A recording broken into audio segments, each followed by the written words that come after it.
Hello tout le monde, j'espère que vous allez bien. Alors, j'essaye de trouver un rythme pour publier les vidéos, hein, voilà. Euh, je vous retrouve aujourd'hui pour un update lecture. Voilà, voilà, ça fait longtemps que je n'en ai pas fait sur ma chaîne. J'en ai besoin puisque j'ai pratiquement 7 livres à vous montrer. 2, 4, oui c'est ça, 7 livres à vous montrer. 6 livres papier, un livre numérique, donc on commencera par celui-là. Et voilà, donc vous avez dans ce y aller directement. On va commencer de suite. Alors, donc dans un premier temps, j'ai lu Le droit dans la saga Harry Potter. Voilà, publié aux éditions Henrique Éditions, dans la collection B, je suppose. Voilà, avec de Valère Endjor et de Nicolas Rousseau.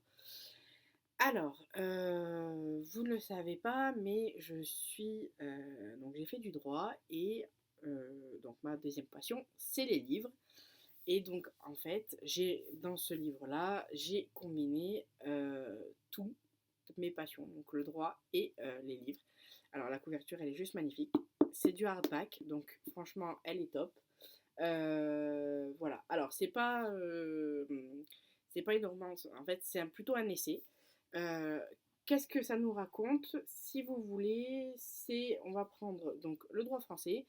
En gros, concrètement, c'est la comparaison du droit français avec le droit des sorciers.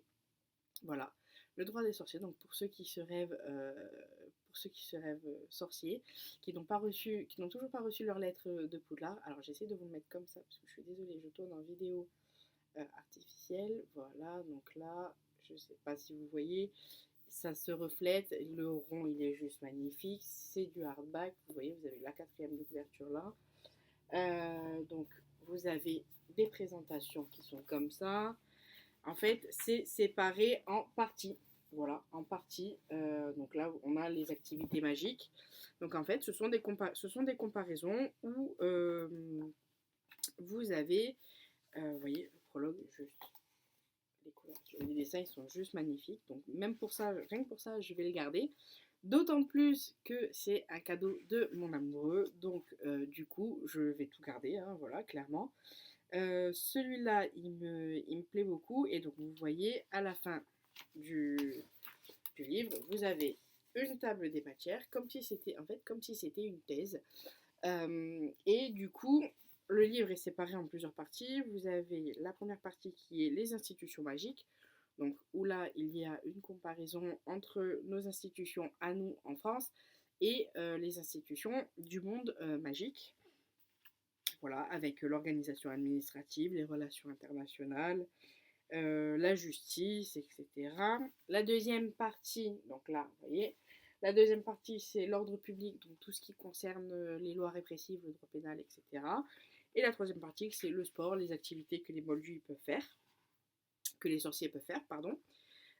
Alors, concrètement, qu'est-ce que j'en ai pensé? Bon, alors, c'est pas un livre.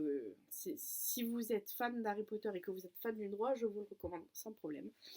Tout simplement parce que ça vous passionnera. Sincèrement, si vous n'êtes pas une adepte du art ou une adepte du droit, vous pouvez quand même lire ce livre, tout simplement parce que c'est expliqué de manière à ce que tout le monde comprenne. Voilà, le droit, on le sait, c'est quelque chose c'est une matière qui est quand même assez compliquée, avec des termes assez techniques. Donc, en fait, le droit dans Harry Potter, donc Valère Endjor et Nicolas Rousseau, vulgarisent le droit pour l'expliquer à la sauce Harry Potter, en fait. Voilà, c'est-à-dire, est-ce que ils ont les mêmes droits que nous? Est-ce qu'ils ont la même justice que nous, par exemple? Donc, ce que moi j'ai aimé, c'est qu'ils prennent un point de comparaison avec le monde des sorciers et le monde des moldus, notre monde à nous, donc monde qu'on connaît tous les jours. Voilà, le monde de tous les jours, donc la police, etc. Moi, je vous le recommande. Voilà, c'était une bonne petite lecture. Moi, je vous le recommande. C'est écrit gros, on va pas se mentir. Voilà, vous voyez, il y a des grosses marges. C'est écrit gros. Le livre, il faisait, donc sans tout ce qui est index, etc., le livre faisait 221 pages. Donc autant vous dire que ça se lit relativement vite.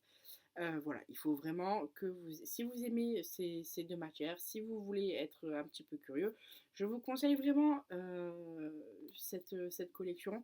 Voilà, en plus le livre est juste magnifique. Ensuite, le deuxième livre que j'ai lu, celui-là on le mettra après, c'est euh, Deux petits pas sur le sable mouillé de Anne-Dauphine Julien. Alors, l'histoire c'est quoi? On va suivre en fait Anne-Dauphine Julien qui va se rendre compte que sa petite fille Thaïs, âgée de 2 ans, est atteinte d'une maladie génétique orpheline qui malheureusement ne se soigne pas et pour laquelle il ne reste plus que quelques mois à vivre. Voilà, donc on va suivre en fait les derniers mois de la petite fille. Donc l'auteur va faire une promesse à sa fille où elle va lui faire vivre sa meilleure vie euh, de sa courte existence.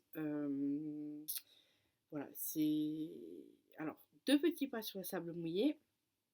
Je ne sais pas si vous l'entendez, mais moi il m'a très très ému ce livre. Voilà, ça faisait un moment qu'il était dans ma bibliothèque. Je n'osais pas le lire, tout simplement parce que j'avais lu des critiques, mais vraiment, vraiment bouleversantes. J'ai pleuré tout le long. Voilà, j'ai pleuré tout le long. Alors, c'est un petit livre. Alors, je ne sais pas si je vous l'ai dit, il a été publié aux éditions J'ai lu. Donc, c'est un petit livre qui fait 250 pages, on va dire.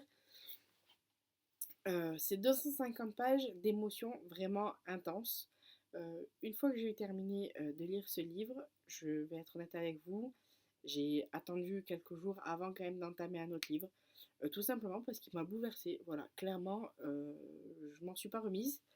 Je pense que celui-là, il restera forcément dans ma tête, dans un coin de ma tête. Il va rester dans ma bibliothèque également. J'ai adoré ce livre. Voilà, j'ai adoré. Alors, j'ai adoré dans le sens où il est très bien écrit et où on voit que il y a il y a un bonheur dans cette famille, une cohésion dans cette famille, euh, où même le grand frère donc de Thaïs, donc de la petite fille qui est malade, euh, il comprend que sa sœur elle est malade et il ne lui en veut pas, il a peur que... on nous dit à un moment donné qu'il a peur que ce soit de sa faute parce que du coup quand sa maman elle est tombée enceinte de Thaïs, ben, du coup il a souhaité que le bébé ne vienne pas. Et en fait jusqu'à la fin il supportera sa sœur, il la soutiendra, il la supportera dans le sens il la soutiendra. Euh, c'est un magnifique roman qui se laisse lire très très facilement. Par contre, si vous êtes très très sensible, euh, je vous le recommande, mais avec une grosse boîte de mouchoirs dedans, à proximité, parce que vous en sortirez pas indemne. Dans tous les cas, cette lecture, elle ne vous laissera pas indemne. Voilà, soit vous aimez l'histoire qui est racontée par Anne-Dauphine Julien, sachant que c'est une histoire vraie, soit vous n'aimez pas et ça après ça reste c'est votre choix. Moi, je pense que ça restera l'un de mes livres témoignages préférés que je retiendrai et que je conseille fortement. Voilà, et que je conseille fortement à tous les lecteurs qui veulent lire des témoignages. Mais voilà, c'est quand même quelque chose de très très fort, de très très dur. Donc c'est assez compliqué à gérer. Je vous dis, moi il m'a fallu quand même quelques jours pour reprendre un peu mes émotions. Euh, et puis on se dira que Thaïs, donc la petite Thaïs, est décédée à ses 4 ans. Voilà, elle est décédée à ses 4 ans, donc elle est décédée chez elle, entourée euh, de toute sa famille. Donc voilà, il y a... Voilà, j'ai pas d'autres j'ai pas d'autres trucs à dire sur ce livre. Ensuite, on va enchaîner avec C'est rien, c'est mon choix. Preuve d'amour de Lisa Garner, publié aux éditions Le Livre de Poche. Alors, c'est un livre qui fait 500 pages, 510 pages, 513 pages. Voilà, donc 513 pages. Alors j'ai adoré, voilà, j'ai adoré Preuve d'amour, clairement, voilà, j'ai adoré. qu'est-ce qui se passe? Donc on va suivre l'officier Tessa Leoni. Donc moi j'avais déjà lu de Lisa Gardner, j'avais déjà lu Famille parfaite et Le Sceau de l'Ange, voilà, donc qui sont pour lesquels on voit également l'officier Tessa Leoni. Donc Tessa Leoni était un officier de police respecté et elle a abattu son mari en lui tirant 3 balles dans le corps avec son arme de service.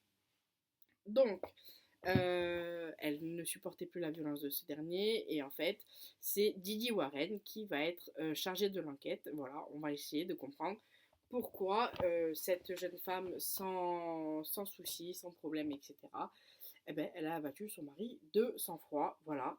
Mais il y a, ben oui, parce que bien évidemment il y a un mais. Sa petite fille a disparu. Donc, sa petite fille de 16 ans, de 6 ans, pardon, Sophie, a disparu. Et, euh, et en fait, ils vont partir à sa recherche. Voilà pourquoi elle va partir à la recherche de Sophie. Euh, c'est un très bon livre. Voilà, Lisa Gardner est une autrice que j'aime beaucoup. Euh, je prends plaisir à chaque fois à le lire. Donc lui, je l'ai lu en une nuit. Voilà, donc oui, parce qu'en ce moment, je les enchaîne, hein, je vous le dis. J'essaye d'en lire un maximum. Je suis fatiguée, mais j'essaye d'en lire quand même un maximum. Tout simplement parce que j'ai un pari avec mon amoureux et que jusqu'avant septembre, je dois avoir lu toute ma pile à lire. J'ai l'impression qu'elle ne descend jamais. Voilà, clairement. Donc ça arrive petit à petit, mais bon, hein, on fait comme on peut. Alors, Preuve d'amour, est-ce que je vous le conseille? Tout à fait. C'est du Lisa Gardner. C'est peut-être pas le meilleur de Lisa Gardner que j'ai lu. Voilà, moi j'avoue que j'ai préféré Le Sceau de l'Ange à Preuve d'amour. Après, attention, ça reste toujours un très bon livre. C'est du Lisa Gardner.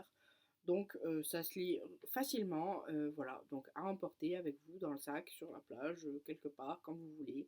Comme vous voulez, vous êtes chez le médecin, vous attendez, vous lisez, il est tout petit, il fait, comme je vous ai dit, 550 pages, ça se lit très vite. C'était plutôt une bonne lecture.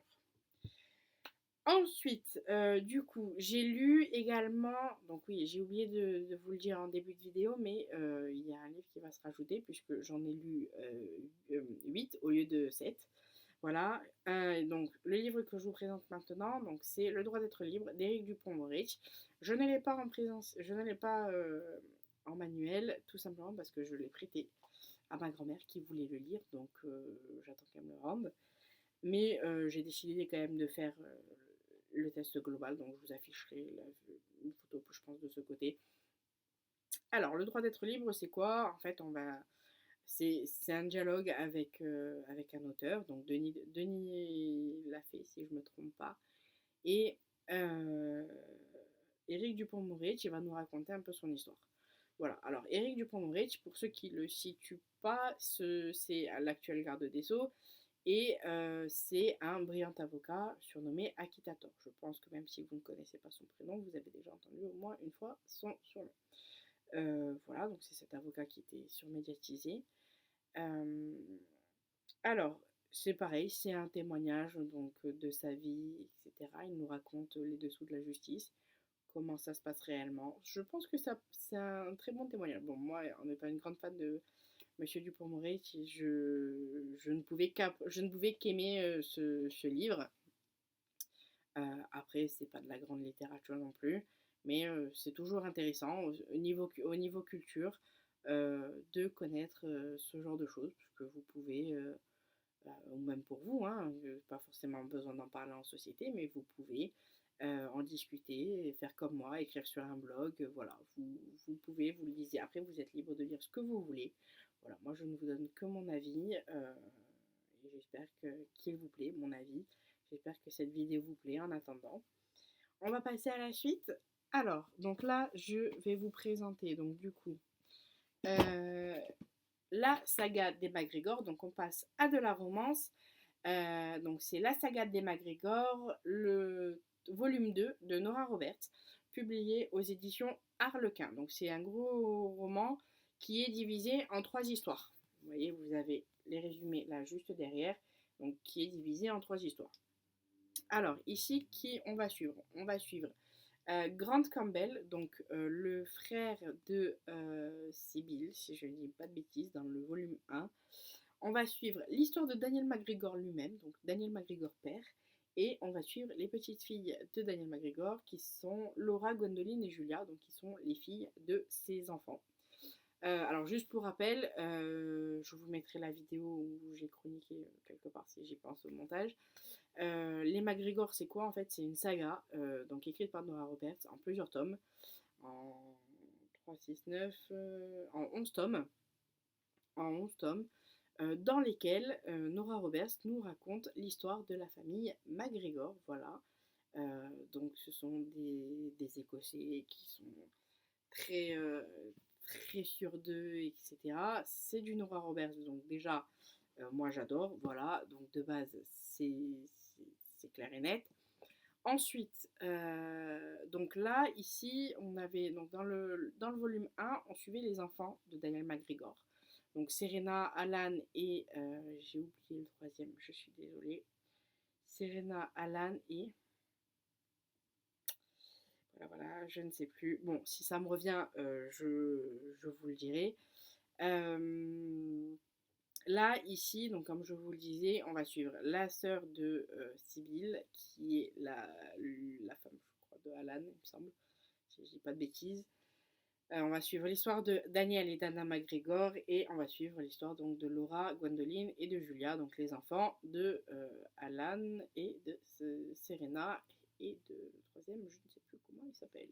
Voilà. Alors, j'ai adoré donc les histoires de Daniel et de Laura Gwendoline et Julia McGregor. J'ai un peu moins aimé l'histoire de Grant Campbell, mais en soi, sincèrement, c'est un petit. Celui-là, je l'ai lu le dernier jour de février. C'est un petit roman qui se lit très très. Enfin, petit, il fait quand même 800 pages, hein, mais qui se lit très très vite. Alors après, attention, c'est écrit petit. Voilà. Je ne sais pas si vous arrivez à voir, c'est quand même écrit petit. Donc, moi, ce que j'avais fait, c'est que je lisais, j'ai essayé de lire un peu quelques chapitres tous les soirs. Voilà, bon, il me faut quand même 2 jours hein, pour lire ça, avec tout ce que je suis en train de faire. Donc, du coup, c'est vrai que c'est compliqué. Moi, j'ai adoré. Voilà, j'ai adoré. C'est une histoire d'amour, il y a de tout. Il y a de l'humour, il y a de l'amour. On aime les clans soudés. Donc moi, c'est mon cas, je fais partie d'un clan soudé. Voilà, je me suis reconnue totalement dans l'histoire de Laura, Gwendoline et de Julia, tout simplement, parce que ça m'est déjà arrivé. Donc voilà, je sais ce que c'est de faire partie d'un clan, je sais ce que c'est d'être unis, d'être soudés. Voilà, et j'ai adoré, j'ai adoré. Et donc, du coup, ben, pour la suite, j'ai lu, ben, du coup, le volume 3. Voilà, donc le volume 3. Dans le volume 3, on va suivre les petits-enfants donc, de Daniel McGregor. Voilà. Les petits-enfants de Daniel McGregor. Bon, il a 90 balais, le mec, et il continue toujours de se mêler de la vie de ses petits-enfants. Voilà, donc ça m'a fait trop rire. J'avais l'impression, il fait porter le chapeau à sa femme en lui disant oui mais votre pauvre grand-mère qui se languit de vous, etc. Alors que c'est lui qui n'attend que ses petits-enfants viennent le voir, voilà.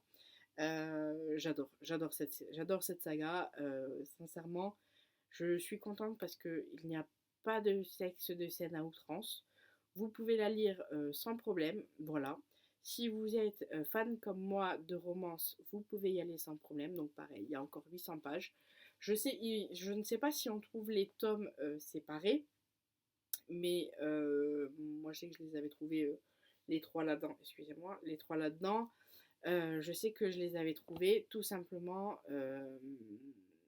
ensemble. Donc du coup, j'ai pas hésité. Voilà, puis la couverture, je les trouve magnifiques. Donc, je disais, du coup, la saga des McGregor, le volume 3. Donc voilà, encore 3 histoires que j'ai adorées. Quelque chose qui va rester forcément dans ma bibliothèque. Voilà, donc je vous le recommande si vous aimez les petites histoires d'amour bien sympathiques. Le Nora Roberts, les McGregor, je pense que ça vous plaira sans souci. N'hésitez pas à me dire en commentaire si vous avez lu les livres que je vous présente. Voilà, j'aime bien discuter moi avec vous. Victor London, donc sur ma tablette, j'ai lu Victor London. Je ne connais plus l'auteur, j'en suis désolée. Je vous le mettrai quelque part par là. Alors, Victor London, c'est quoi? C'est un jeune homme. Je, je ne sais plus. Je ne sais plus parce que je n'ai pas aimé l'histoire. Voilà, c'est un jeune homme qui se fait enlever. Il va tomber dans un monde parallèle. Voilà. Je pense que je suis pas trop ce genre de lecture. C'était un livre que j'avais eu sur mon compte Bookbox. Donc du coup, je ne l'ai pas choisi. Euh, mais j'ai pas aimé. Voilà. J'ai pas aimé. Enfin, on va passer à au dernier livre de cette vidéo. Et je dois vous avouer, alors je sens que je vais me faire lyncher pardon, dans les commentaires. Euh, Parce que c'est un livre que tout le monde a adoré. Et pour moi, je suis un peu déçue. Voilà, je pense que j'en attendais beaucoup. La couverture, elle est magnifique, mais non, c'est juste pas possible. Je vous montre le livre. Promis, vous me lâchez pas. Hein. Voilà, ça c'est ma dernière lecture. Donc, comme vous pouvez le voir, j'ai lu Le Prince Cruel de Holly Black, publié aux éditions Rajo. Alors, qu'est-ce que c'est? Donc, même si vous en avez entendu parler, pour ceux qui n'en ont pas entendu parler, je vous dis quand même la quatrième de couverture. Donc, enlevée du monde des mortels lorsqu'elle n'était qu'une enfant, on va suivre Jude qui vit parmi donc les fées qui sont immortelles, ce sont des créatures sublimes, mais cruelles, voilà. Et en fait, le fait qu'elle soit inhumaine est un défi puisque elle joue avec la mort tous les jours. Voilà, donc elle sait maîtriser, elle sait les usages, elle maîtrise l'épée parfaitement, mais elle s'est fait un ennemi de taille, le prince Cardan, qui est le septième fils du roi. Enfin, un des héritiers de la couronne, je crois, mais je crois qu'il n'est pas placé sur le truc. Et donc, du coup, en fait, elle va tenter d'appartenir à la cour du roi. Voilà. Le roi actuel, donc le grand roi, va laisser sa place à l'un de ses enfants. Et parce que oui, c'est pas hérédité. En fait, c'est l'hérédité qui compte, mais c'est pas forcément le premier-né. Voilà. Je sais pas si vous me suivez. Mais on va y revenir. Alors, donc déjà, comme je vous disais, il y a plusieurs personnages. Voilà, il y a plusieurs personnages, donc dans le camp des gentils, entre guillemets, dans le camp des méchants, les fées contre les humains. Voilà, je vais essayer de pas trop vous en dire pour ceux qui n'ont pas lu, mais je vais essayer de pas trop spoiler, voilà. Alors, donc dans ce livre, Jude, elle a 16-17 ans, voilà. Et ce qu'il faut savoir, c'est que j'en ai 10 de plus qu'elle. Je ne suis pas rentrée dans l'histoire. Voilà, je ne suis pas rentrée dans l'histoire. Je suis hyper déçue parce que ce livre, j'attendais de le lire avec impatience. J'étais trop content. Je trouve la couverture juste magnifique. Mais non, c'est pas pour moi. Je ne suis pas rentrée dans l'histoire. Le livre est divisé en deux parties. La première partie, j'ai l'impression qu'elle est totalement inutile. Voilà. Ça nous raconte des trucs. Alors, entre Jude, euh, sa sœur Tarine, donc sa sœur jumelle, j'ai envie d'attaquer jusqu'au bout. Hein. Elle est jalouse, elle est méchante, elle est mauvaise. Elle veut pas. Enfin, elle se laisse embrigader. Enfin, voilà. Ça, le père, donc le père adoptif qui, euh, qui ben, l'élève comme si c'était un soldat, mais qui au fond l'aime, etc. Le, voilà, j'ai même moi du mal à vous en parler. Comment vous dire c'est assez compliqué. Je vous avouerai que j'ai fini cette lecture hier soir. J'ai été jusqu'au bout. J'ai fini à 2 h du matin. Je me suis dit, tout ça pour ça non. Voilà. J'ai dit non, c'est pas possible. Non. J'ai dit non, je peux pas. Je n'y arrive pas. J'ai beau essayer. J'ai beau me dire que tout le monde l'a apprécié, donc je devrais l'apprécier. Pour moi, c'était pas possible. Jude ne sait pas absolument pas ce qu'elle veut. Un coup, elle veut faire partie de la cour, un coup, elle veut la défendre, un coup, elle veut la combattre. Voilà. Elle manque de se faire tuer à chaque occasion. Sa sœur, qui est une peste, hein, clairement, on va le dire, puisqu'elle est jalouse de l'attention que lui porte une certaine fée. Enfin, voilà, quoi. Hein, au bout d'un moment, c'est bon, on a compris le truc. Voilà, la sœur, je ne l'ai pas sentie depuis le début.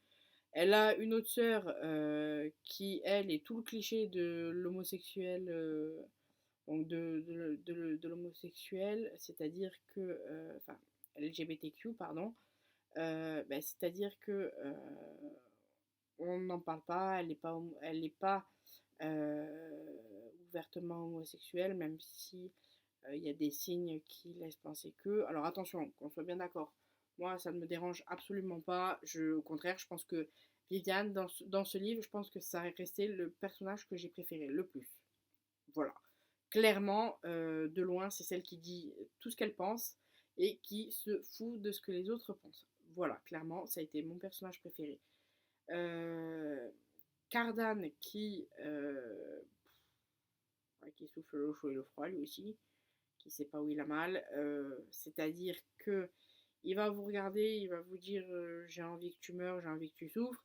Et 10 pages plus loin, ça va être un 12 agneaux. C'est un psychopathe, hein, voilà, clairement, 16 ans, un psychopathe, on va s'arrêter. Je suis déçue. Voilà, je suis déçue de ce livre. Je sais qu'il y a une suite. Sincèrement, je ne sais pas si je vais l'acheter.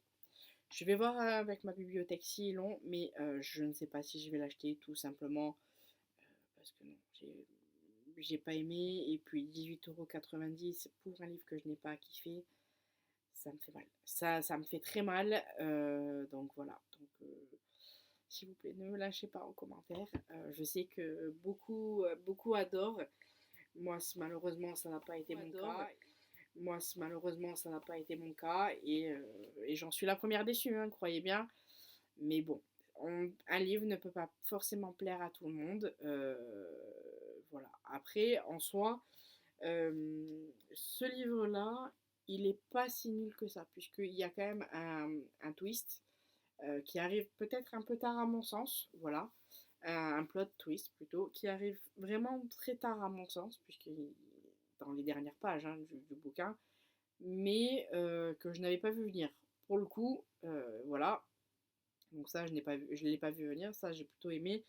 Mais je vous avouerai que je n'ai ni aimé la fin, ni aimé le début, ni aimé la moitié.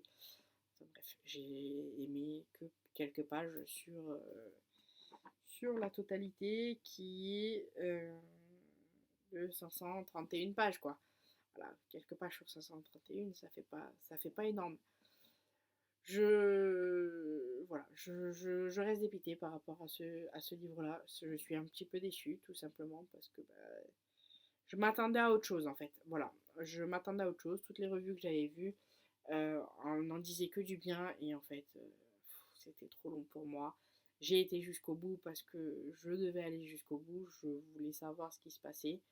Mais sincèrement, je ne sais pas si j'achèterai la suite. Je me tâte. Cette vidéo est à présent terminée. J'espère que mes avis vous plairont. N'hésitez pas à aller faire un tour sur mon blog où vous allez retrouver des avis un peu plus poussés. En attendant, je vous souhaite de très bonnes lectures. Je vous fais de gros bisous et je vous dis à bientôt. Salut!